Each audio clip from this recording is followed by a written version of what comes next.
Hello, welcome to इन्फोकॉड स्वामी आहे channel. कसे आहेत सगळे? लोक इन झालेत का? वैसे तो आज का सेशन जो है लाइव सेशन वो हिंदी में होने वाला है, लेकिन कुछ व्यूअर्स ने मुझे मराठी में भेजा है मैसेज, तो लेट्स सी.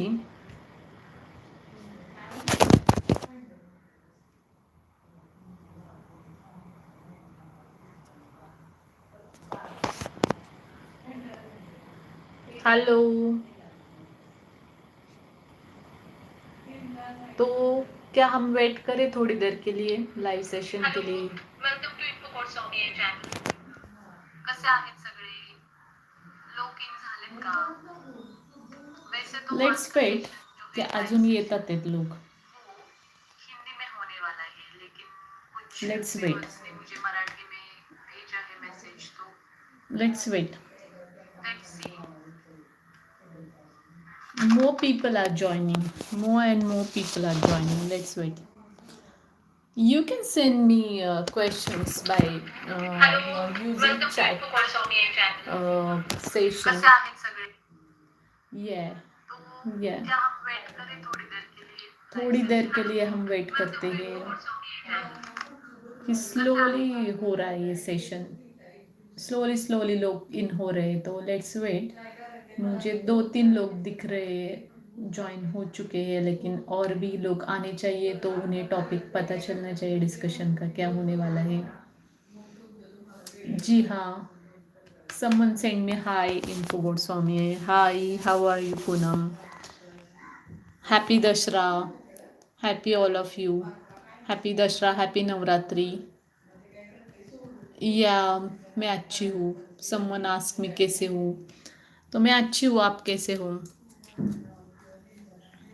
तो कुछ और लोग ज्वाइन हो जाए तब तक हम स्टोरीज सुनते हैं, या दशहरे की स्टोरीज, या हमारे कल्चर के बारे में जानते हैं. उससे पहले मैं चैनल के बारे में भी बताना चाहती हूँ कि इन्फो गॉड स्वामी चैनल क्या है. जी हाँ, इन्फो गॉड स्वामी चैनल जो है वो एक स्पिरिचुअल चैनल है जिसे बहुत सारे लैंग्वेजेस में वैसे तो जाना जाता है. और अभी नवरात्रि चालू है. किसी ने ऑन किया है? Can you please mute your voice. किसी ने तो ऑन करके रखा है. ये रिकॉर्डिंग में जाएगा लोगों को. तो जी हाँ, जी हाँ, मुझे वॉइसेस आ रहे हैं लोगों के भी. तो आप बस मुझे कॉल, मतलब आप म्यूट करके रखो ये लाइव कॉल, और बस से ना आप मुझे चैट से क्वेश्चंस पूछ लो. क्या है आपके जीवन की समस्याएं, या अभी नवरात्रि है तो आप देवी माँ के बारे में पूछ सकते हो. आपके जीवन से जुड़ी हुई कोई भी बात आप मुझे पूछ सकते हो. कुछ भी बात आप पूछ सकते हो. पर्सनल भी, जॉब के बारे में, आपके जीवन की समस्याएं, या अभी नवरात्रि. ऐसा आप मत सोचना कि मैं ये क्यों पूछूं, ऐसा क्यों पूछूं. आपके ऊपर है, आप मुझे पूछना चाहते हो तो. वैसे तो ये चिट चैट ऐसे नहीं होने वाला है, जैसे कि बाय टॉकिंग तो नहीं है लाइव सेशन. आप मुझे क्वेश्चन जो है वो चैट के द्वारा पूछ सकते हो, और आपको आंसर जो है मैं वर्बली दूंगी यहाँ पे, वो आपको सुनना पड़ेगा. बस आपका नाम लिया जाएगा. लेकिन लेट्स सी और कौन कौन ज्वाइन कर रहा है यहाँ पे. तो मैं देख रही हूँ कि 2-3 लोग ज्वाइन हो चुके हैं, तो और कोई लोग ज्वाइन करते हैं कि नहीं हम देखते हैं.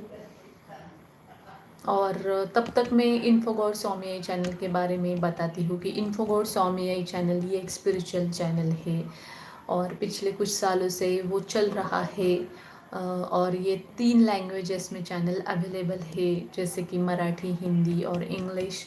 मराठी मेरी मातृभाषा है, हिंदी भी मुझे आती है, और इंग्लिश इसलिए है क्योंकि बाकी के बाहर के भी जो लोग हैं वो जॉइन है हमारे चैनल को, और वो एक्सपेक्ट करते हैं कि जो स्पिरिचुअल इंफॉर्मेशन है वो इंग्लिश में भी समझाई जाए.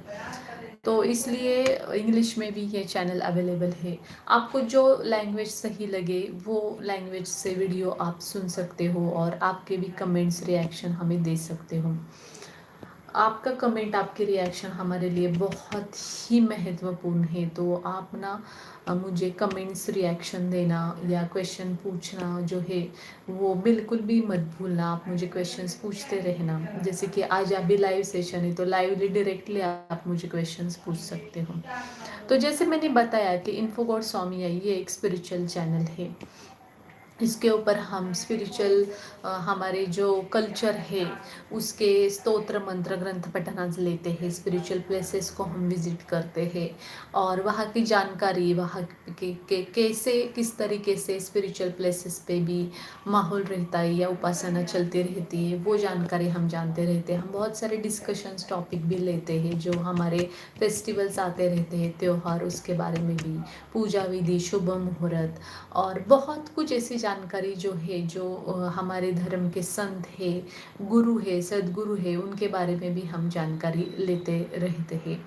तो आज जो है नवरात्रि जो है वो चल रही है और आज नवरात्र का वैसे तो लास्ट दिन है। वैसे तो दशहरा जो है वो आज ही रहना चाहिए था, लेकिन दशहरा कल आया है 2 अक्टूबर को और इस साल नवरात्रि 9 दिन नहीं तो 10 से 11 दिन आ चुकी है। तो नवरात्रि के मौके पर हम जानेंगे कि आत्म सिद्धि कैसे हम साध्य करें और कैसे नवरात्रि में हम देवी माँ की उपासना करके भगवान के चरणों में समीप जाके कैसे आत्म शुद्धि करें, कैसे सकारात्मकता प्राप्त करें देवी माँ से, भगवान से कैसे शक्ति प्राप्त कर ले, ये सब हम जानने वाले। तो इसी मौके पे आप मुझे जीवन से जुड़ा कुछ भी प्रश्न हो आप पूछ सकते हो, जैसे कि जॉब रेलेवेंट हो, देन आपके बिजनेस रेलेवेंट हो, पर्सनल लाइफ से रेलेवेंट हो, शादी से रेलेवेंट हो, बच्चों से रेलेवेंट हो, किसी कलीग से रेलेवेंट हो, घर वालों से रेलेवेंट हो, या जीवन की ऐसी कोई भी परेशानी समस्या है जो आपको छुटकारा नहीं दे रही है, आप पूछ सकते हो और आपको इन्फो गॉड स्वामी चैनल की ओर से एक स्पिरिचुअल और प्रैक्टिकल आंसर दिया जाएगा। तो इससे आप आपके जीवन में शायद उस परेशानी से छुटकारा पा सकते हो, उसकी हेल्प हो सकती है। और इन्फो गॉड स्वामी चैनल का यही उद्देश्य है कि हम लोगों को उनके प्रॉब्लम से बाहर निकाले, स्पिरिचुअल एनर्जी उन्हें देते रहे, स्पिरिचुअल चीज़ों का महत्व लोगों को प्राप्त हो और लोग स्पिरिचुअल चीज़ों में रुचि रखें और मैक्सिमम उपासना करें और भक्ति मार्ग से जुड़े रहे। यही इन्फो गॉड स्वामी चैनल का उद्देश्य है। तो आज का तो ये लाइव सेशन वैसे हिंदी में है, लेकिन अगर आप दूसरे किसी लैंग्वेज में पूछना चाहते हो, मराठी या इंग्लिश, आप पूछ सकते हो। मुझे 3 लैंग्वेजेस आती है, तो एक एक करके आप मुझे क्वेश्चंस पूछ सकते हो और तब तक हम दशहरे के बारे में जानते हैं। जैसे कि मैंने बताया कि इस साल का दशहरा जो है वो 10 या 11 दिन तक आ चुका है। वैसे तो 9 दिन ही दशहरा रहता है, लेकिन 10 और 11 दिन के कारण आने के वजह से तिथि जो है वो उसका क्षय हो चुका है, इसलिए दशहरा आज होना चाहिए था लेकिन वो कल आ चुका है 2 अक्टूबर को। और हमें पता है दशहरा ये जो है वो अधर्म के ऊपर धर्म की विजय है, असत्य के ऊपर सत्य की विजय है। दशहरा हमें शक्ति प्रदान करते हैं। दशहरा जो है वो नवरात्रि के बाद आता है, यानी 9 दिन हमें देवी माँ की उपासना करनी चाहिए, देवी के चरण में हमें शरण जाना चाहिए, उपवास रखना चाहिए, घट स्थापना करनी चाहिए, उनकी उपासना करते रहने चाहिए और उससे हमें जो शक्ति प्राप्त होगी देवी माँ से 9 दिन नवरात्रि की हम उपासना करके, उसकी जो एनर्जी है वो इकट्ठी हो जाती है दशहरा के दिन। जब 10वां दिन आता है अश्विन शुद्ध दशमी को, अश्विन शुद्ध प्रतिपदा से लेकर जो नवरात्रि का पहला दिन रहता है उसका जो 10वां दिन रहता है अश्विन शुद्ध दशमी, तब दशहरा या विजयादशमी मनाई जाती है। तो तब हम दशहरे के दिन सीमोल्लंघन करते हैं। हम माता रानी के तो घट जो है वो विसर्जित कर ही देते हैं, उसके साथ जो हमारा कुलदेवत रहता है जैसे काल भैरव हो या काल भैरव का कोई भी रूप हो, उसका भी हम जो घट है विसर्जित करते हैं। और दशहरे का हम सीमोल्लंघन करके एक अद्भुत सोहला, अद्भुत ऐसा हम पर्व मनाते हैं जिससे हमें बहुत सकारात्मकता मिलती है, शक्ति मिलती है मन की, हम जुड़े रहते हैं सकारात्मक से हमारे भगवान के एनर्जी को और उनके चरणों में, जिससे हमें जीवन के हर एक कठिनाई से बाहर निकलने का मार्ग प्राप्त होता है। तो दशहरा जो है उसे विजयादशमी भी कहा जाता है और पुराणों में तो बहुत अलग अलग ऐसे कथाएं हैं कि दशहरा हम क्यों मनाते हैं। जैसे कि राम है, उन्होंने प्रभु राम ने दशहरे के दिन दिन, विजयादशमी के दिन ही, अश्विन शुद्ध दशमी को ही रावण का वध किया था, इसलिए भी विजयादशमी मनाई जाती है। देन उसके बाद पांडवों ने जो है वो अपने शस्त्र जो है महाभारत में वो शमी के पेड़ के ऊपर छुपाए थे। तो शमी के पेड़ के ऊपर छुपाए हुए शस्त्र जो है वो विजयादशमी के दिन ही किसी को मिले थे, और तब वो जब लेने गए छुपाए हुए शस्त्र, तब वहाँ से शमी के पत्ते नीचे पड़े तो उन्हें वो सोने की तरह दिखे चमकते हुए। तो शमी का पत्र या आपटे का पत्र दिया जाता है दशहरा के दिन। तो वो भी एक सत्य का और एक सकारात्मकता प्रतीक माना जाता है, जो विजयदशमी के दिन या दशहरे के दिन हम मनाते हैं, शमी एक दूसरे को देते हैं। और पूरे महाराष्ट्र में और भारत में भी ऐसी प्रथा है शमी का पत्ता देना। देन दूसरी चीज़ें की जाती है दशहरे के दिन, जैसे कि माँ रानी ने, माँ तुलजा भवानी माता ने दुर्गा माँ काली माँ के रूप में महिषासुर राक्षस का वध किया था। वो दिन भी दशहरे का दिन है, विजयादशमी का दिन है। ऐसे अलग अलग कथाएं है विजयादशमी की और दशहरे की, जो हमें यही सिखाती है, यही सीख देती है कि अधर्म के ऊपर धर्म का हमेशा विजय होता है। आप कितना भी अधर्म जो है या झूठी बातें या कपट कारस्थान कर लो, फिर भी अंत में सत्य जो है वही सामने आता है और उसका ही विजय कहता है रहता है। तो यही सीख हमें हर साल मिलती है दशहरा और नवरात्रि के उत्सव से, और इसलिए हमें शारदीय नवरात्र दशहरा मनाना चाहिए। तो शारदीय नवरात्र की अलग अलग कहानी हमने सुन ली है, अब दशहरे की भी सुन ली है। शुभ मुहूर्त हमें पता है, पूरा दिन जो है वो शुभ है दशहरे का। कहीं पे अष्टमी पे भी, अष्टमी को ही घट जो है वो विसर्जित हो चुके हैं, कहीं पे आज होंगे 10वें दिन, कहीं पे कल होंगे दशहरे के दिन। तो अलग अलग प्रथाएं है पूरे भारत में। आप फॉरेन में रह रहे हो तो वहाँ पे आप जो इंडिया की प्रथाएं वही मनाई जाती है। तो आप साथ में ये कथा सुनते सुनते मुझे क्वेश्चन पूछ सकते हो, आपके मन का कोई भी क्वेश्चन हो तो आप मुझे पूछ सकते हो। जो भी आप चाहे आप मुझे पूछ सकते हो। ऐसे नहीं कि मैं ये क्यों पूछूं वो क्यों पूछूं, ऐसे नहीं। तो आपको चाहिए वो क्वेश्चन आप मुझे पूछ सकते हो।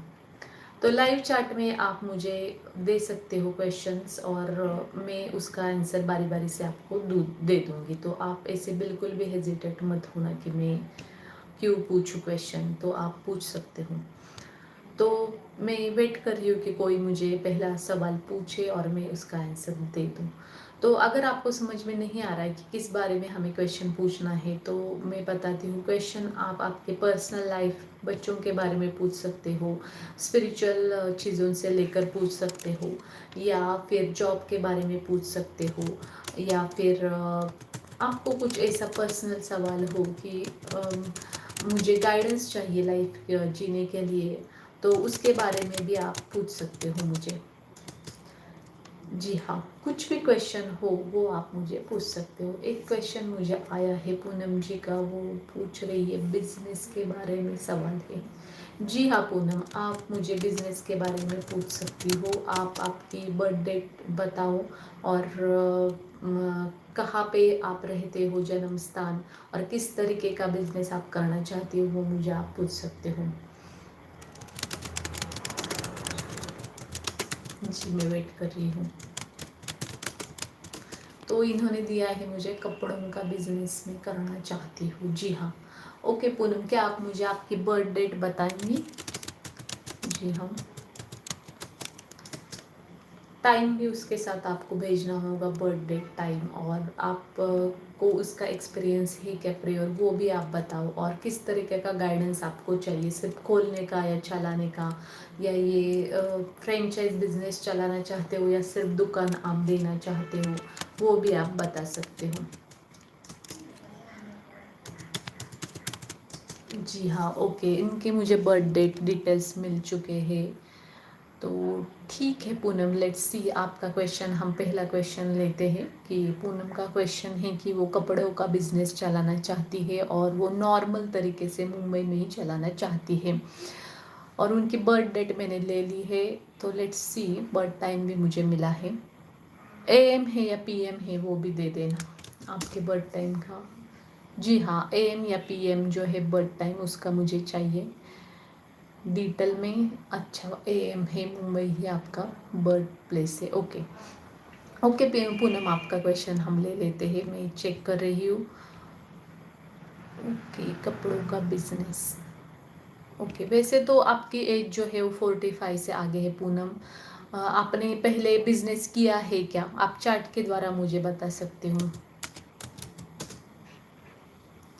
नहीं किया हुआ, ठीक है। तो पहले जॉब कर रही थी ऐसे दिख रहा है, मतलब अर्निंग है, आपको कुछ ना कुछ अर्निंग है। अच्छा, तो पूनम आप बिल्कुल कर सकती हो कपड़ों का बिजनेस, लेकिन आप पार्टनरशिप में मत जाइएगा। आप आपके ऊपर मतलब पूरी जिम्मेदारी रख के केयरफुली सब जो डॉक्यूमेंटेशन रहता है खुद के बिजनेस का वो अपने सिर पे लेके अपने मतलब जिम्मेदारी पे आप बिजनेस करना।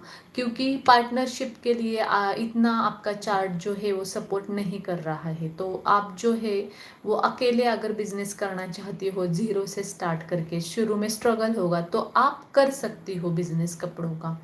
लेकिन आपने स्पेसिफाई नहीं किया कि किस तरीके के कपड़े होंगे, ये सिर्फ लेडीज़ के या पूरे ऑल ओवर बच्चों के या पुरुष के भी कपड़े होंगे। क्योंकि देखो आप कपड़ों में भी वैरायटी रहती है आजकल, तो आप एक सेक्शन लेके चलो चलो कि लेडीज़ का तो लेडीज़ का ही मैं करूँगी या बच्चों का तो बच्चों का ही मैं करूँगी। तो ऐसे अगर आप चाहते हो तो हाँ, किड्स का ऐसा हो तो आपके ऊपर है, मतलब आप क्या करना चाहती हो। लेकिन आप लेडीज़ का या किड्स का करोगी तो ज़्यादा आपका सपोर्ट करेगा चार्ट। तो आपके ऊपर है कि आप किस तरीके का करना चाहते हैं। तो आप अगर स्पेसिफाई करेंगे तो हम उसका आंसर ठीक से दे पाएंगे। किड्स, ओके, बिल्कुल किड्स के कपड़ों के बिजनेस में आपको उन्नति मिलेगी। आप आपको ये सेटअप करने के लिए 6 मंथ्स टू 1 ईयर जाएगा। इसे हड़बड़ी में मत करना, सिर्फ डॉक्यूमेंटेशन अपने नाम के ऊपर रखना, पार्टनरशिप के लिए मत जाना आप। और आप बिल्कुल कपड़ों के बिजनेस में आपको सक्सेस दिखाई दे रहा है, लेकिन स्लोली ग्रोथ होगी ऐसे दिख रहा है। वैसे तो आपको स्टेबिलिटी स्लोली आ जाएगी। जैसे आपका जो एज है वो 45 के आगे है, तो शायद 45 अभी राइट टाइम है। जो 3-4 साल अगर आप स्ट्रगल करेंगी इस बिजनेस में तो बिल्कुल ही आपको मतलब सक्सेस मिलेगा 50 एज तक। जी हाँ पूनम, कपड़ों का बिजनेस आपके लिए बिल्कुल मतलब सूट करता है। आपने राइट डिसीजन लिया है सही समय पे इस उम्र में पूनम। जी हाँ, तो अभी हमने एक क्वेश्चन ले लिया है पूनम जी का जो उनके बिजनेस के बारे में था। अगर किसी और को भी कुछ क्वेश्चंस हो तो वो बिल्कुल पूछ सकते हैं मुझे, ये बिल्कुल फ्री है। और आपको स्पिरिचुअली और प्रैक्टिकल तरीके से आंसर्स मिलेंगे इन्फो स्वामी चैनल पे। जो आज के टाइम में हम जीवन जीते हैं बहुत फास्ट है और सब कॉरपोरेट वर्ल्ड का लाइफ हम जीते रहते हैं। तो मैं बिल्कुल जानती हूँ कि जॉब के बारे में बहुत सारे लोग परेशान रहते हैं। तो आप कुछ भी क्वेश्चन हो तो वो पूछ सकते हो। इन्फो स्वामी चैनल है, लाइव है और एक ही क्वेश्चन एक बारी में लिया जाएगा। तो मैंने विजयादशमी का और दशहरे का बताया। अब मैं शुभ मुहूर्त जो है वो शेयर करती हूँ आपके साथ कि शुभ मुहूर्त जो है वो क्या है। तो ब्रह्म मुहूर्त से ही सुबह सुबह से शुभ मुहूर्त है। और आप किसी भी तरीके का मतलब मन में ये ना रखे कि मैं क्यों पूजा करूँ या किस तरीके से पूजा करूँ या सुबह करूँ शाम को करूँ। तो सुबह का ब्रह्म मुहूर्त का जो टाइम है वो बहुत ही शुभ है पूजा के लिए। और हमें पता है कि दशहरे के दिन हम हमारी जो विद्या की देवता है उसकी हम पूजा करते हैं। हमारे सब बुक्स है, किताबें हैं, उसकी हम पूजा करते हैं। देन हम हमारे शस्त्र जो है जैसे कि आज के ज़माने में लैपटॉप है, कार्स है, टू व्हीलर्स है, फोर व्हीलर्स है, उसकी भी हम पूजा करते हैं। अगर आपको कोई भी व्यापारी हो तो आपके दुकान की भी पूजा आपको करनी होगी, तिजोरी की भी पूजा आपको करनी होगी। तो दशहरे के दिन हमें विद्या की देवता माँ सरस्वती इसकी भी पूजा आपको करनी चाहिए। तो दशहरे के दिन पूजा का समय जो है ब्रह्म मुहूर्त से शुरू होता है। तो शाम 7 बजे तक कल 2 अक्टूबर को रहने वाला है। इस दिन आप माँ सरस्वती की पहली पूजा करो और उसके बाद आपके जो बाकी के शस्त्र वगैरह है उसकी पूजा आप कर सकते हो। घर पे कर सकते हो, कॉमनली कर सकते हो, आपको जैसे अच्छा लगे कि घर पे करूँ सबके साथ करूँ वैसे पूजा आप कर सकते हैं। उसके लिए कुछ कुछ भी ऐसा बिल्कुल नियम नहीं है कि घर में ही दशहरे की पूजा करनी चाहिए या कॉमन प्लेसेस पे जाके करनी चाहिए, तो ऐसा कुछ नहीं। कुछ लोग जो है वो सोसाइटी में इकट्ठा आते हैं, माँ सरस्वती की पूजा एकत्रित करते हैं, कुछ अलग अलग घर में ही कर देते हैं। तो आपको जैसे ठीक लगे वैसे पूजा आप कर सकते हो। तो माँ सरस्वती को भी वंदन करने का ये दिन रहता है, क्योंकि माँ सरस्वती विद्या की देवता है। एंड हमें माँ सरस्वती को इस दिन नम्रता पूर्वक अभिवादन करके, सरस्वती माँ का प्रतीक निकाल के, उसे हल्दी कुमकुम रंगोली वगैरह निकाल के, हार फूल अर्पण करके हमें ये माँ सरस्वती की पूजा जो है वो बिल्कुल करनी चाहिए। जी हाँ। तो माँ सरस्वती की भी एक कथा है दशहरे की, कि दशहरे के दिन अगर आपने माँ सरस्वती को अगर आपने पूजा से प्रसन्न कर दिया, तो दशहरे के दिन की हुई प्रसन्न पूजा उनके समीप, उनके चरणों में ज़्यादा फास्टली जा पहुँचती है। और माँ सरस्वती जो है वो हमें वरदान दिलाती है कि हमारी बुद्धि में उन्नति होगी, और इसलिए माँ सरस्वती के आप स्तोत्र मंत्र पठन कर सकते हो, और आप माँ सरस्वती की पूजा दशहरे के दिन कर सकते हो। तो कुछ और क्वेश्चन हो तो आप मुझे पूछ सकते हो, कुछ न्यू क्वेश्चन हो तो ज़रूर आप मुझे पूछ सकते हो। यहाँ पे मुझे कोई कह रहा है कि कथा बताइए, किस तरीके की कथा आप जानना चाहते हो, किस तरीके की कथा आप जानना चाहते हो। अभी हम नवरात्रि और दशहरे की कथा हम सुन चुके हैं, तो किस तरीके की कथा आप जानना चाहते हो, और आप स्पेसिफिकली मुझे क्वेश्चन दे दो कि किस तरीके की कथा जानना चाहते हो। यहाँ पे अच्छा एक अलग क्वेश्चन आया, आत्मसिद्धि कैसे मिलती है। आत्मसिद्धि मिलना ये तो कुछ इतनी मतलब इजी थिंग तो नहीं है, शायद हमें जन्मों जन्मों तक आत्मसिद्धि प्राप्त होना बहुत मुश्किल है, लेकिन अगर हमने डिसाइड किया कि हम आत्मसिद्धि प्राप्त करके ही रहेंगे जीवन में, तो ज़रूर हमें आत्मसिद्धि मिल सकती है। इसके लिए हमें माता रानी के चरणों में, भगवान के चरण में, सद्गुरु के चरण में लीन होना चाहिए, और आत्मसिद्धि के लिए खुद को हमें परिपक्व करना चाहिए।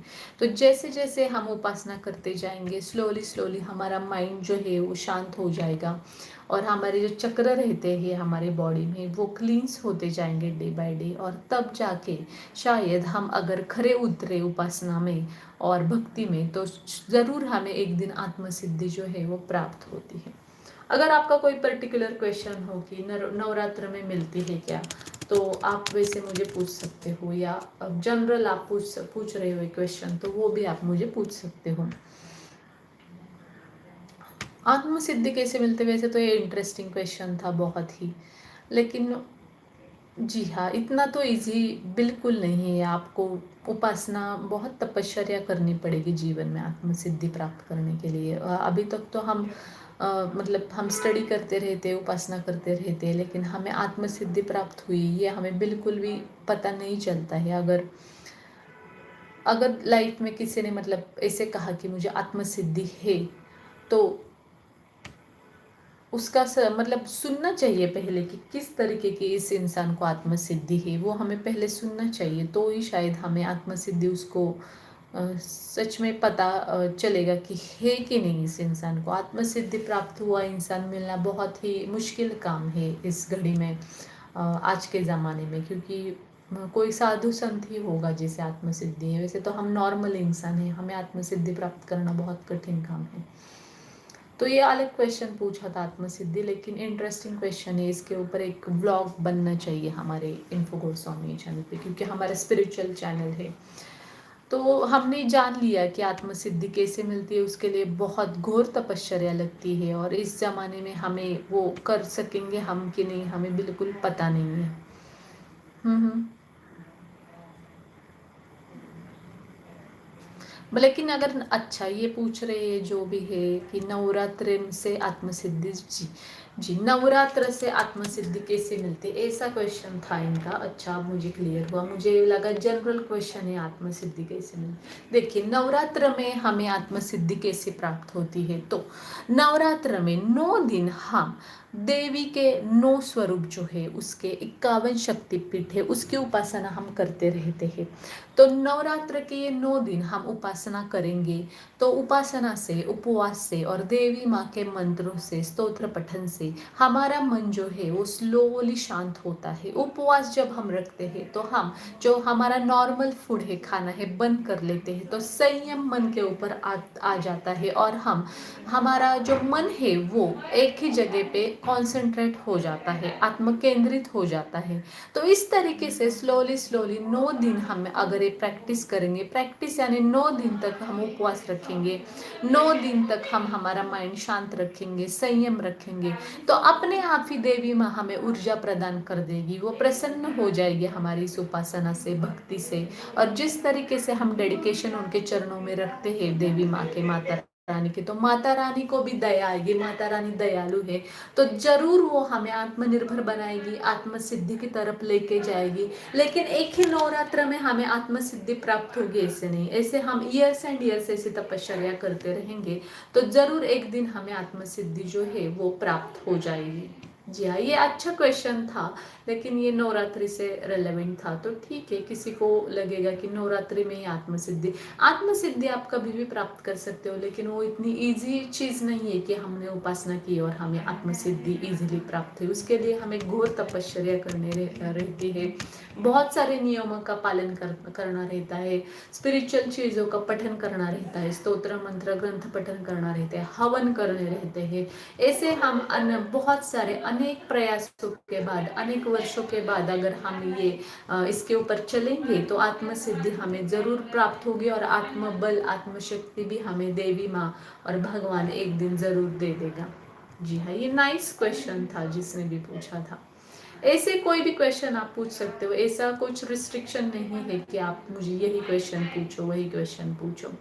तो चलिए, अभी कुछ क्वेश्चन नहीं है तो मैं एक कथा सुना देती हूँ, तब तक कुछ और लोग अगर शायद ज्वाइन करेंगे तो लेट्स गो अहेड की और क्या क्या हम कथा सुन सकते हैं नवरात्रि के इस मौके के दौरान। मैंने सोचा था कि बहुत सारा चिट चैट होगा, लेकिन बहुत कम लोग क्वेश्चंस पूछ रहे हैं। यहाँ पे ज्वाइन मुझे दिख रहे हैं, लेकिन क्वेश्चंस कम लोग पूछ रहे हैं। तो चलिए, तब तक मैं आपको एक कथा सुनाती हूँ नवरात्रि के इस पर्व के दौरान। जैसे कि हमें पता है कि नवरात्रि में हम 9 दिन माता रानी की उपासना करते रहते हैं और अलग अलग महत्व है, सिग्निफिकेंस है, इम्पोर्टेंस है नवरात्रि का, दशहरा का, विजयादशमी का। अलग अलग नाम है विजयादशमी को या दशहरा को, और पूरे भारत में अलग अलग तरीके से रूढ़ी परंपरा से नवरात्रि और दशहरा जो है वो मनाया जाता है। बेसिक आइडिया जो है दशहरा की, नवरात्रि की, वो अधर्म के ऊपर धर्म की विजय, असत्य के ऊपर सत्य की विजय और शक्ति प्राप्त करने का पर्व, ऐसा त्योहार हम मानते हैं। लेकिन और एक कथा है नवरात्रि की और विजयादशमी की। बहुत पुरानों में, बहुत पुराने मतलब प्रभु राम से भी पहले बहुत पुरानों में रघुवंश हुआ करता था हिंदू धर्म में। जी हाँ, रघुवंश जो प्रभु रामचंद्र का ओरिजिनल वंशज है, उनका वंश, उसका जो पहला राजा था रघुवंश कुल का, वो रघु राजा था, जो बहुत दानशूर था, दयालु था और बहुत स्पिरिचुअल था, आध्यात्मिक था। वो भक्ति मार्ग के ऊपर धर्म से जुड़ा हुआ राजा था, जो हमेशा अपनी प्रजा का ही हित चाहता था।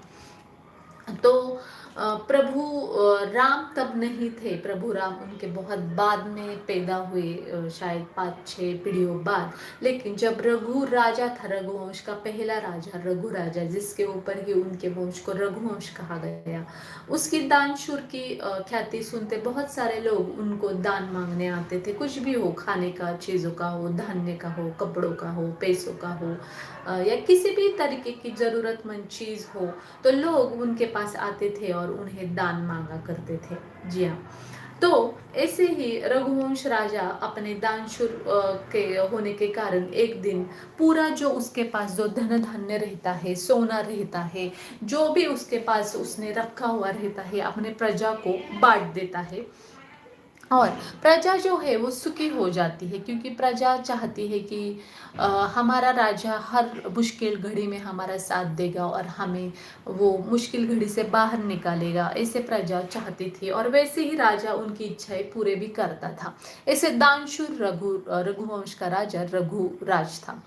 तो एक दिन वो सब कुछ जो उसके पास धान्य रहता है, पैसा रहता है, जो भी रहता है वो बांट देता है। सिर्फ खाली उसके पास उसका राज्य रहता है और राजा का पद रहता है। तो उसे लगा अब तो कोई कुछ मांगने नहीं आएगा, प्रजा सुखी हो चुकी है, जो भी था मेरे पास वो मैंने सब बांट दिया। लेकिन तभी उसके जीवन की एक कसौटी का क्षण आ जाता है। जी हाँ, एक दिन सुबह सुबह एक शिष्य जिसका नाम जो रहता है वो शिष्य का नाम जो रहता है वो कौश रहता है, वो आ जाता है, सुबह सुबह ही आ जाता है। और उस शिष्य को वो नहीं जानता है कि ये कौन है, क्योंकि वो तो राजा रहता है।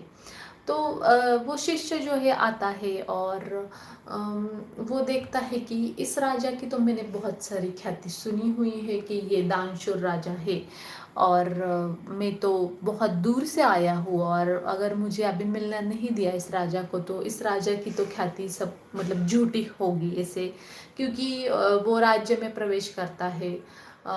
तो उसके जो सिपाही रहते राज्य के वो उसे अंदर जाने की अनुमति नहीं देते, वो सुबह ही आता है। तो वर्तुन का वो शिष्य रहता है, ये जो शिष्य है तो वो बताता है कि मैं बहुत दूर से इस राजा के रघु राजा की ख्याति सुनते आया हूँ और मुझे उनसे दान चाहिए। तो वो शिष्य बताता है मुझे दान चाहिए। तो वो सिपाही सोचते चलो सिर्फ उसका मैसेज जो है वो राजा को दे देंगे। तो पूछते किस चीज़ का दान आपको चाहिए। तो वो जो शिष्य रहता है कंस, वो बताता है कि मुझे राजा से 14 कोटि मोहरों का दान चाहिए, 14 कोटि सोने के मोहरों का दान चाहिए। तो जो सिपाही है वो समझते कोई पागल इंसान होगा और उससे हटक देते, उसे अंदर नहीं छोड़ते हैं। तो दोपहर हो जाती है, तब तक ये बात पूरे नगर में राज्य में फैल जाती है और राजा तक जाती है। तो रघु राजा दयालु रहता है और वो सिपाही से बोलता है कौन था ये शिष्य वर्तुन का, जो ऋषि का वर्तुन, ये जो ऋषि है उनका शिष्य इतने दूर से आया है मुझे दान मांगने के लिए और आपने उन्हें अंदर छोड़ा नहीं उस शिष्य को। तो वो बोलते हैं कि राजा साहब ये बहुत सारा दान मांग रहा है, 14,000 कोटि सोने के मोहरों का दान ये मांग रहा है। तो हमें वो पागल लगा, इतनी बड़ी मोहराएं मांग रहा है। तो राजा बोलता है कोई बात नहीं, वो दान तो मांग रहा है और दान देना मेरा काम है, उसे अंदर छोड़ दो। राजा तो सिपाही को बोलते हैं कि ये जो शिष्य है वर्तुन का उसको अंदर छोड़ दो, जिसका नाम कंस है। वो कंस आ जाता है अंदर और प्रजा देखते रहते हैं कि राजा ने तो सब कुछ दान दे दिया, अब राजा क्या देगा, इसके पास तो सिर्फ ये राज्य बचा है और उसका जो पद है राजा का वो बचा है, तो क्या राजा वो दे देगा। ऐसे सबको सबके बीच में चर्चा चलती रहती है। और जब राजा रघु राजा इस वर्तुन के शिष्य को मिलता है कौस को, तो कौस बोलता है कि हे राजा तुम दानशूर हो, तुम्हारे रघुवंश की जो ख्याति है वो नगर नगर तक भारतवर्ष में फैली हुई है, भारतवर्ष के बाहर भी फैली है और मैं बहुत दूर से आया हूँ तुम्हारी ये ख्याति सुनते। तो क्या तुम मेरी इच्छा पूरी करोगे और मुझे दान दे दोगे 14,000 कोटि सोने के मोहरों का। तो राजा बोलता है कि मैं तुम्हारी इच्छा जरूर पूरी करूंगा, लेकिन मुझे कुछ समय चाहिए, क्योंकि अभी मैंने मेरे प्रजा को सब कुछ दान कर दिया जो मेरे पास था, क्योंकि मैं मेरे प्रजा को सुखी देखना चाहता हूँ। तो ये जो वर्तुन का जो शिष्य रहता है ऋषि वर्तुन का कवच, वो बोलता है ठीक है कोई बात नहीं, वैसे भी मैं बहुत दूर से आया हूँ तो मुझे आराम की ज़रूरत है, तो मैं कल तक आपके लिए रुकता हूँ कि आप मेरी इच्छा पूरी करते हो कि नहीं, मुझे दान देते हो कि नहीं। तो राजा बोलता है ठीक है। तो राजा तो बहुत मुश्किल में आता है, क्योंकि उसके पास कुछ भी बचा नहीं रहता है, तो अब क्या दान देगा। और उसकी जो ख्याति है वही सुन के तो ये वर्तुन का जो शिष्य है ऋषि वर्तुन का कवच नाम का शिष्य वो आ चुका है और उसे कैसे ना बोले। तो राजा जो है वो आध्यात्मिक रहता है, धार्मिक रहता है। वो रात को एक यज्ञ करता है और यज्ञ करके उस यज्ञ को वो सभी भगवान के नाम लेता है, भगवान शिव शंकर विष्णु ब्रह्मदेव सभी आदिशक्ति देवियों के भी नाम लेता है। और उस यज्ञ में सभी देवों को आवाहन करके और अग्नि देवता को भी आवाहन करके सभी देवताओं को बुलाओ और मेरी जो समस्या है उन्हें बताओ। हे अग्नि देवता ऐसे बताते हैं, यज्ञ करता है और यज्ञ में धीरे धीरे यज्ञ की चीज़ों की आहुति देता चलता है। तब देवता जो है वो प्रकट हो जाते हैं और वो बोलते हैं कि तुम्हें कुबेर को शरण जाना चाहिए, कुबेर तुम्हें शायद मदद कर सकता है इस समस्या के लिए। तो उसे ठीक लगता है रघु राजा को, रघुवंश के रघु राजा को, और वो कुबेर को शरण जाता है, कुबेर को आह्वान करता है यज्ञ करते हुए। कुबेर जो है वो प्रकट हो जाता है। कुबेर राजा जो रहता है वो देवता कुबेर, ये धन का राजा है, धन का देवता है कुबेर। तो कुबेर बोलता है ठीक है राजा, तुम्हारी दानशूरता जो है वो, अगर तुमने अभी दान नहीं किया 14,000 कोटि सहस्त्र मुजरा जो रहती है सोने की मोहरा, उसका दान नहीं किया तो शायद आपको कलंक लग जाएगा रघुवंश को। तो मैं आपकी इच्छा पूरी करता हूँ और मैं तुम्हें दे देता हूँ सोने की इतनी 14,000 कोटि सोने की मोहराएं मैं तुम्हें दे देता हूँ। तो राजा जो रहता है बहुत नम्र रहता है, वो कुबेर के आभार प्रकट करता है, धन्यवाद कहता है और यज्ञ समाप्त कर लेता है। यज्ञ से जब वो उठता है और यज्ञ के बाहर जब आता है राजा, तो वो देखता है कि उसके दरबार के बाहर जो शमी का पेड़ था वो पूरा सोने का हो चुका रहता है। शमी का पेड़ जो पूरा खिला हुआ पेड़ रहता है इस अश्विन मास में, वो पूरा का पूरा हरा होने के अलावा वो पूरा सोने का उसे दिखता है। तो राजा शमी के पेड़ के पास जाके देखता है सच में ये सोने का दिख रहा है या मेरा भ्रम है। तो राजा जाता है और देखता है कि ये तो पेड़ तो हरा था, लेकिन अभी ये पूरा मुझे इसे सोने का दिख रहा है, इससे राजा को दिखता है।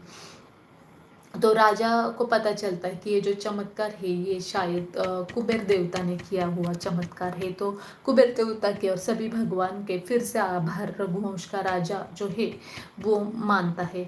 उसके बाद वो जो पेड़ है वहीं पे रहता है। शमी का पेड़ पूरे सोने के मोहरा का पेड़ अब बन चुका रहता है। जो पत्ते रहते हैं हरे भरे वो पूरे सोने के दिखने लगते हैं। सभी लोग देखने लगते हैं, राज्य से आते जाते, सुबह हो जाती है, सभी देखते हैं। तभी ये जो वर्तुल ऋषि का शिष्य रहता है कंस, वो भी वहां पे आ जाता है। कंस वहां पे आके देखता है कि अभी ये जो हरा शमी का पेड़ था वो पूरा सोने के मोहरों से भरा हुआ पेड़ हो चुका है। तो उसे बहुत आश्चर्य लगता है और राजा की जो ताकत रहती है अध्यात्म की और शक्ति की और विचारों की, सोच की और वो शब्दों का जो पक्का है उसका भी महत्व इस शिष्य को, कंस शिष्य को पता चलता है और वो धन्य हो जाता है। राजा को वो बोलता है कि आप धन्य हो। तो राजा उस शिष्य को अच्छा वरदान देता है कि तुम फूलो फलोगे और ये जो तुमने दान मांगा था मैं आज तुम्हें दे देता हूँ। तो ये शमी का जो पेड़ है वो तुम ले जाओ और तुम्हें जितनी मुद्राएं चाहिए सोने की सहस्त्र नाम मुद्राएं वो ले लो। लेकिन वो शिष्य जो है वो प्रामाणिक रहता है, वो बोलता है कि हे राजा, मैंने आपको 14,000 कोटि सहस्त्र मुद्राएं सोने की मांगी थी और उतनी ही मैं लूंगा, क्योंकि इस पेड़ को तो बहुत सारे पत्ते हैं जो सब सोने के हैं, शायद मुझे जितनी ज़रूरत है उससे बहुत ज़्यादा है। तो वो शिष्य प्रामाणिक रहता है और जितनी भी उसे चाहिए होती 14,000 कोटि सहस्त्र सोने की मुद्रा मोहरा उतनी ही वो शमी के पेड़ से लेता है और बाकी की जो सोने की मुद्राएं रहती है, शमी के जो पेड़ के पत्ते रहते सोने के, वहीं पे उस पेड़ को लटके रहते हैं। और वो शिष्य राजा के, रघु राजा के आभार मान के चला जाता है कंस शिष्य। और राजा जो है वो मन में कृतकृत्य रहता है कि कुबेर ने और देवता कुबेर ने और सभी देवता ने कैसे उसकी इच्छा जो है वो पूरी की है। तो इससे हमें क्या पता चलता है कि ये पुराने ज़माने के जो राजा रहते हैं वो अपने शब्दों के पक्के थे और रघुवंश का राजा रघु वो बहुत शब्दों का पक्का था और कुछ भी आके कोई मांगे तो वो उसे देता था। अब रघुवंश के राजा को जब ये पता चलता है कि ये जो शिष्य आया था ऋष्यवर्तुन का कंस शिष्य वो बहुत ही प्रामाणिक है, जितनी उसने मांगी थी उतनी ही सोने की मुद्राएं या मोहरा वो लेके गया, उससे ज्यादा उसने नहीं दी। लेकिन कुबेर ने तो मुझे बहुत दिया, पूरा का पूरा ये शमी का जो पेड़ है इसको हजारों सहस्त्र करोड़ों पत्ते है सब सोने के कर डाले, पूरा का पूरा पेड़ जो है वो सोने से लटका हुआ मुद्राओं का पेड़ है। अब इसका मैं क्या करूंगा, मुझे तो इसकी जरूरत नहीं है। तब वो सोचता है अभी अश्विन मास चल रहा है और चातुर्मास मास का मास है और देवी माँ का नवरात्र भी चल रहा है। तो नवरात्र खत्म होते ही मैं फिर से प्रजा को ये जो पत्ता है इसके पत्ते सोने की एक एक पत्ता में बांटूंगा और मेरी प्रजा जो है वो सुखी बन जाएगी और ये विजय मनाया जाएगा हर एक बुराई के ऊपर अच्छाई का। और ये प्रतीक कहलाएगा शमी के पत्ते जैसे कि सोने के पत्ते, जैसे सोनं घ्या सोनं, ऐसे दशहरे के दिन या विजयादशमी के दिन ऐसे वो सोचता है और उसको अपनी सोच के अनुसार जब नवरात्र खत्म होता है, शारदीय नवरात्र अश्विन मास का, जब अश्विन मास की शुद्ध दशमी आती है जो विजयादशमी हम मनाते हैं, उस दिन रघुवंश का रघु राजा जो शमी का पेड़ रहता है, जो सोने सोने का बन चुका हो रहता है, उसका हर एक पत्ता अपनी प्रजा को बांट देता है। फिर भी जो पत्ते रहते हैं वो पत्ते वो अपने राष्ट्र के कार्य के लिए इस्तेमाल करता है।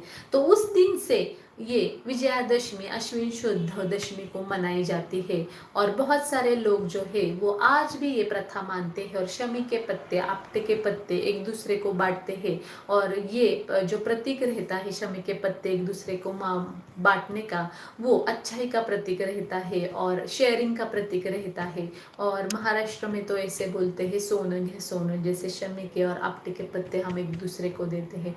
तो ये प्रतीक है कि हमें हमेशा ही दान देना चाहिए किसी भी चीज का, बड़ी से बड़ी चीज हो या छोटी से छोटी चीज हो, हमें दान देते रहना चाहिए। लोगों के साथ हमें घुल मिलाता रहना चाहिए, कभी भी हमें किसी का अपमान निंदा नहीं करनी चाहिए, हमेशा नम्रता पूर्वक वर्तन रखना चाहिए। इसे भी रघुवंश के राजा ने हमें सीख दी है और तब से लेकर अब तक कलयुग में भी ये प्रथा आरूढ़ है। शमी के पत्ते जो है हम एक दूसरे को बांटते हैं और जैसे प्यार बांटते हो, सुख दुख बांटते हो, वही इसका प्रतीक है शमी के पत्ते बांटने का दशहरे के दिन या विजयादशमी के दिन। ऐसे अलग अलग महत्व है। और प्रभु राम जो है उन्होंने भी इसी दिन जब मतलब रावण को मारना चाहा तो उन्होंने जो दिन चुना था वो यही दिन था सीमोल्लंघन करके। जैसे विजयादशमी का दिन जो है वो नवरात्र खत्म करते ही हमें बाहर जाना है, हमारे राज्य की सीमा पार करनी, जिसे सीमोल्लंघन कहते हैं। तो उसी दिन सीमोल्लंघन किया प्रभु रामचंद्र ने और रावण राक्षस का वध कर दिया। तो सीमोल्लंघन के दिन ही मतलब सीमोल्लंघन तभी किया जाता है जब दशहरा रहता है या विजयादशमी रहती है।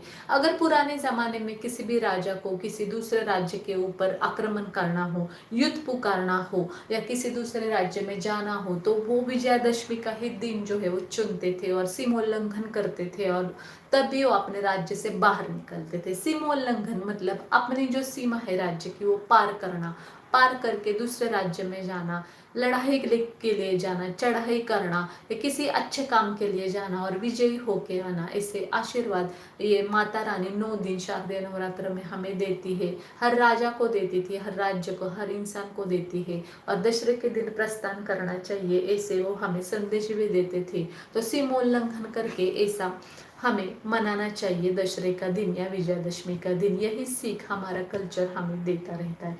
तो ऐसे अलग अलग कथाएं हैं, अलग अलग महत्व है शारदीय नवरात्र का और दशहरे का जो हमें मनाना चाहिए।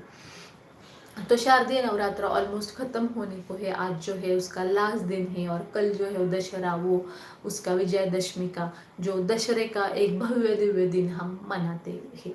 तो मैं महाराष्ट्र में रहती हूँ, तो महाराष्ट्र में अलग अलग तरीके से हम दशहरा मनाते हैं। हमारे कुल देवत का दर्शन लेके, सीमोल्लंघन करके या देवी माँ के टेम्पल जाके स्वामी नहीं रहते, जैसे कि मेरा काल भैरव यानी श्री खंडोबा है उसका हम दर्शन लेते हैं। देन कुछ कुल स्वामी दुर्गा भवानी माता का लेते हैं, जो कुछ जो है वो कोल्हापुर की महालक्ष्मी जगदम्बा अम्बा भवानी जो है अम्बा माता अम्बाबाई उसका दर्शन लेते हैं। अलग अलग तरीके से मनाया जाता है। आपके यहाँ पे कैसे मनाते हैं दशहरा वो हमें बताना। आप अभी यहाँ पे चैट में मुझे शेयर कर सकते हो आपके यहाँ का दशहरा कैसे रहता है। नॉर्थ में अलग होगा, साउथ में अलग होगा। नॉर्थ में तो बहुत ही अलग रहता है, जैसे कि चामुंडा देवी जो है पश्चिम बंगाल के बंगाली लोगों की, तो उनका अलग ही तरीके से दशहरा या शारदीय नवरात्र रहता है, उसका जागराता रहता है, पंडाल रहता है और बहुत धूमधाम से देवी माँ का, दुर्गा माँ का उत्सव, चामुंडा माँ का उत्सव बंगाली लोग मनाते हैं। और नॉर्थ में तो जैसे कि रामलीला मनाई जाती है, रामायण से भी रामलीला मना के और राम का बहुत जागृता करके उत्तर भारत में बहुत धूमधाम से शारदीय नवरात्र और दशहरे का दिन विजयादशमी का मनाया जाता है। ऐसे अलग अलग प्रथाएं हैं और अलग अलग तरीके से हम हमारे उत्सव में शामिल होते हैं और हम प्रभु राम के, माँ भवानी के, माँ दुर्गा के, माँ सरस्वती के चरण में शरण जाते हैं।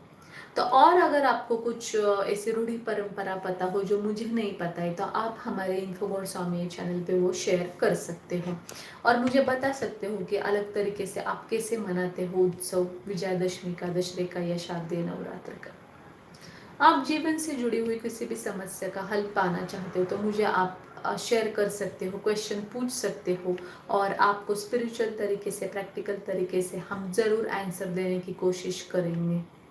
अब बिल्कुल भी ऐसा मत सोचना कि मैं ये क्वेश्चन कैसा पूछूं, क्यों पूछूं, ये बिल्कुल कॉन्फिडेंशियल है। आप नाम नहीं बताना चाहते हो तो भी कुछ बात नहीं, आप मुझे सिर्फ क्वेश्चन पूछ सकते हो नाम ना बताते। और जो डिटेल में जानकारी चाहिए होगी वो भी कॉन्फिडेंशियली चैट के रूप में आप मुझे भेज सकते हो और मैं उसका समाधान या सॉल्यूशन देने की ज़रूर कोशिश करूँगी। ये जो लाइव सेशन है वो पूरा 1 घंटा रहने वाला है। आज 1 अक्टूबर 2025 को 6 बजे से लेकर 7 बजे तक पूरा रहने वाला है। तो कुछ ही मिनट बचे हैं, तो किसी को भी और कुछ क्वेश्चन पूछना हो तो मुझे पूछ सकते हो। और वैसे मैं सोच रही हूँ कि इन्फोगॉड स्वामी चैनल पे लाइव सेशन अब हर वीक एक बार होना चाहिए, क्योंकि बहुत सारे कमेंट्स मुझे आते रहते हैं कि मुझे हमें ये क्वेश्चन है, हमें वो क्वेश्चन है। तो मैं सोच रही हूँ कि लाइव सेशन जो है हर वीक 1 घंटा सैटरडे या संडे में लूँ, लेकिन टाइम जो है वो आपको 2-3 दिन पहले ही मैं बता सकती हूँ मेरे टाइम के हिसाब से। तब अगर आप ज्वाइन कर सके तो ज़रूर आप हर वीकेंड को लाइव सेशन जो रहेगा इन्फोगॉड स्वामी चैनल का वो आप ज्वाइन कर लेना। और आपको अगर किसी के साथ कुछ दिल की बात शेयर करनी हो तो आप मेरे साथ कर सकते हो।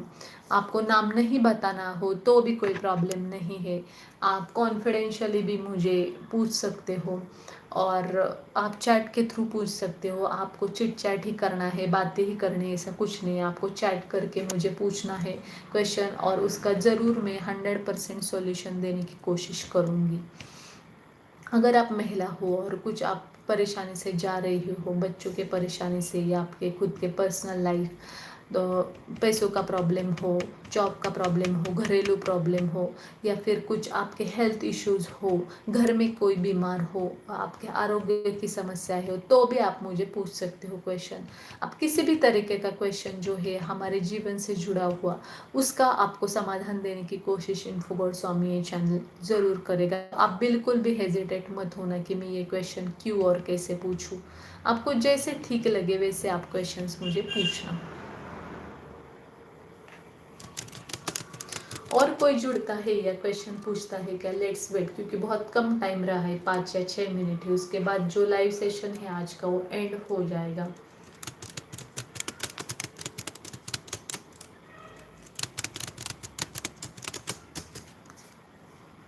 किसी को नया क्वेश्चन है क्या अलग कैसा? स्तोत्र बताए दशहरे। जी हाँ, मुझे अभी एक क्वेश्चन आया है कि क्या दशहरे का कोई स्तोत्र है। ये अच्छा क्वेश्चन है, पॉजिटिव क्वेश्चन है कि दशहरे का स्तोत्र है कि नहीं। देखिए, दशहरे के तो बहुत स्तोत्र है। आप चाहे तो राम स्तुति का पठन आप कर सकते हो कल। जी हाँ, दशहरा यानी प्रभु राम का भी उत्सव माना जाता है, क्योंकि प्रभु रामचंद्र ने रावण को मार दिया था, उसका वध कर दिया था इस दिन, विजयादशमी के दिन। तो आप राम स्तुति पठन कर सकते हो। आप दुर्गा माँ का कोई भी स्तोत्र हो, ललिता सहस्त्रनाम स्तोत्र हो, वो पठन कर सकते हो। आप दुर्गा सप्तशती का पाठ कर सकते हो। आप नामस्मरण कर सकते हो, तुळजा भवानी माता मंत्र का जाप कर सकते हो, महालक्ष्मी माता के गायत्री मंत्रों का जाप कर सकते हो। बहुत सारे स्तोत्र मंत्र ऑलरेडी हमारे इन्फोगॉड स्वामी चैनल पे अवेलेबल है। तो आपको जो ठीक ठीक लगे उसमें से चेक करके आप पठन कर सकते हो खुद, या खुद सुन सकते हो। आपको अगर पठन नहीं करना हो तो आप मंत्र का जो सेक्शन है हमारे इन्फोगॉड स्वामी चैनल पे वो आप क्लिक कर देना सुबह या शाम को, जैसे भी टाइम आपको ठीक लगे घर में, और आप वो शुरू कर देना, स्टार्ट कर देना, और एक के बाद एक मंत्र आपको मिलेंगे इन्फोगोड स्वामी चैनल पे, और स्तोत्र भी मिलेंगे। बहुत सारे स्तोत्र मंत्र अवेलेबल है इन्फोगोड स्वामी चैनल पे ऑलरेडी। आप सुबह 1 घंटा या शाम को 1 घंटा, आधा घंटा, जितना भी टाइम आपको सही लगे, आप सिर्फ प्ले कर देना इन्फोगोड स्वामी चैनल पे लॉग इन करके यूट्यूब पे, और आप बस लगा देना। आपका घर जो है वो पॉजिटिव हो जाएगा, अपने आप ही निगेटिविटी कम हो जाएगी, और इस तरीके से आप दशहरे का दिन मना सकते हो। तो ज़रूर आप दशहरे के दिन दुर्गा माँ के स्तोत्र का पाठ करो, दुर्गा सप्तशती के स्तोत्र पाठ करो, लक्ष्मी अष्टक का पाठ करो, राम स्तुति का पठन करो, काली माँ, भवानी माँ या महालक्ष्मी के गायत्री मंत्रों का पाठ करो, सरस्वती माता के स्तोत्र का पाठ करो, सरस्वती माता का स्तुति स्तोत्र रहता है उसका पाठ करो, ललिता सहस्त्र नाम का पाठ करो, और पूरे जो हमारे घर के शस्त्र रहते हैं, कार्स है, व्हीकल्स है, या हमारे किताबें है, जिसकी भी आप पूजा कर सके, जिससे ज्ञान मिलता है, समृद्धि मिलते है, भरभराट मिलते, उस चीज़ की आपको पूजा करनी है। उसको हल्दी कुमकुम लगा के, हार फूल अर्पण करके उसकी पूजा करनी है, दिया भी जलाना है। और भवानी माता का, कुलस्वामिनी का और महालक्ष्मी का, माँ सरस्वती का दर्शन लेना है। कुलदैवत जो रहता है श्री काल भैरवनाथ या काशी का कोतवाल, या मेरा जो है वो खंडोबा है जेजुरी का, उसका दर्शन आपको जरूर लेना है। सीमोल्लंघन करना है, शमी के पत्ते एक दूसरे को देना है, और पूरी तरीके से पॉजिटिवली दशहरे का दिन जो है वो अच्छे से मनाना है। नैवेद्य दिखाना है, जो भी भोग हो मीठा होना चाहिए। जहाँ पे भी आप इंडिया में रह रहे हो उस तरीके का भोग आपको कल देना है। और अगर 9 दिन के आपने उपवास रखे, शारदीय नवरात्र के, तो वो छोड़ देने हैं, उसकी समाप्ति हो जाएगी उस उपवास की। और कल आप नॉर्मल खाना जो है भोग का, मीठा भोग का, जो पूरन पोली हो, श्रीखंड पूरी हो, या और कुछ चूरमा वगैरह हो, वो आप नैवेद्य भोग चढ़ा के कल खा सकते हो। तो इस तरीके से आपको जो दशहरे का दिन है वो अच्छे तरीके से करना है। किसी ने मुझे पूछा अभी, क्या क्वेश्चन आया, तर्पण, अच्छा, तर्पण कर सकते हैं क्या? जरूर तर्पण कर सकते हो आप, कुमकुमार्चन कर सकते हो। अगर आपके पास स्त्री यंत्र है, श्री यंत्र जो रहता है हमारा, लक्ष्मी यंत्र है, कुबेर यंत्र है, श्री यंत्र है, या किसी भी तरीके का धन यंत्र हो आपके पास, या माता रानी का यंत्र हो, तो उसकी आपको उसका अभिषेक करके दही दूध पानी से ठीक से अभिषेक करना है, मंत्रों का जाप करना है। गणेश गायत्री मंत्र, महालक्ष्मी मंत्र, कुबेर मंत्र, ललिता सहस्त्र नाम स्तोत्र जो है उसका मंत्र जाप करके आप जरूर तर्पण कर सकते हो, कुमकुमार्जन कर सकते हो। तर्पण जो है वो तो वैसे तो नॉर्मल अभिषेक ही रहता है, जल से या दही से। कुमकुमार्चन आप करना चाहते हो तो आपको उसका कंटिन्यूअस अभिषेक बोलते वक्त कुमकुम अर्पण करना है, हल्दी कुमकुम अर्पण करना है, और कुमकुमार्चन भी आप कर सकते हो दशहरे के दिन। आपको जो ठीक लगे, यज्ञ ठीक लगे, हवन ठीक लगे तो कर सकते हो। या बहुत सारे मंदिर में होम हवन रहता है दशहरे के दिन, काल भैरव होम हवन रहता है। जब घट स्थापना रहती है नवरात्र की, वो उठाते हैं कल दशहरे के दिन, और तब होम हवन काल भैरवनाथ के मंदिर में, तो वहां पे जाके आप आहुति घी की दे सकते हो, उस यज्ञ का जाके दर्शन ले सकते हो, घर में यज्ञ मना सकते हो, तर्पण कर सकते हो, कुमकुमार्जन कर सकते हो। ऐसे आपको जो ठीक लगे कि मुझे ये विधि करनी है तो आप जरूर करना। और हर यज्ञ के, कुमकुमार्चन की, तर्पण की विधि हमारे इन्फोगोड स्वामी चैनल पे ऑलरेडी अवेलेबल है। आप लिंक्स चेक करना, स्तोत्र मंत्र के सेक्शन में, इन्फ्लुएंसर ऑफ एपिसोड्स में भी चेक करना, आपको जरूर तर्पण की, कुमकुमार्चन की, यज्ञ की विधि वहां से मिल जाएगी। तो आप जरूर कर सकते हो तर्पण दशहरे के दिन। तो मैं आशा करती हूँ कि विजयादशमी का ये दिन शुभ रहे, आपको सकारात्मकता मिले, आप बुराई छोड़ दे, झूठापन छोड़ दे, निंदा छोड़ दे, सकारात्मकता प्राप्त करें। 9 दिन हम शारदीय नवरात्र में माता रानी के चरण में हम डेडिकेटेड रहे, वैसे हमेशा के लिए पूरे साल डेडिकेटेड रहे, और हम हमारा जीवन जो है वो अच्छे से, सच्चाई से और सकारात्मकता से बिताए। हमें माता रानी इस विजयादशमी के दिन और शारदीय नवरात्रि के उत्सव के मौके के ऊपर हमें आरोग्य दे, आयु दे, और हम सब जो है खुशहाल से जीवन जिए, और हमें से इन्फोगोड स्वामी चैनल पे मिलते रहे हर वीकेंड, और व्लॉग और मंत्र स्तोत्र का पठन करते, और आप मेरे साथ शेयरिंग करते रहो आपके जीवन की अच्छी बातें हो तो भी, मैं ऐसे नहीं कह रही हूँ कि कुछ क्वेश्चन हो, परेशानी हो तो भी आप नॉर्मल भी चीज़ें मेरे साथ डिस्कस कर सकते हो, मुझे सजेशंस भी दे सकते हो। तो मैं आशा करती हूँ कि आप सबको नवरात्रि शुभ जा चुकी है, और दशहरा जो है वो भी शुभ जाए, और प्रभु रामचंद्र, दुर्गा भवानी माँ, माँ सरस्वती, माँ लक्ष्मी हमारे घर पधारे, और प्रभु रामचंद्र काल भैरवनाथ हमें आरोग्य दे, आयु दे, समृद्धि दे, संपत्ति दे और सक्सेस दे हमारे लाइफ में। यही मैं भगवान के चरण में दशहरा, विजयादशमी और शारदीय नवरात्र के अवसर पे प्रार्थना करती हूँ। तो आज का जो लाइव सेशन है वो हम एंड करते हैं, और हम मिलेंगे अगले week, next week live session में, और नॉर्मल व्लॉग्स में भी हम मिलते रहेंगे। तब तक stay tune on info God Swami channel. Bye for now, bye bye, धन्यवाद। Happy Navratri, happy Vijayadashami, happy Dasara. Bye for now.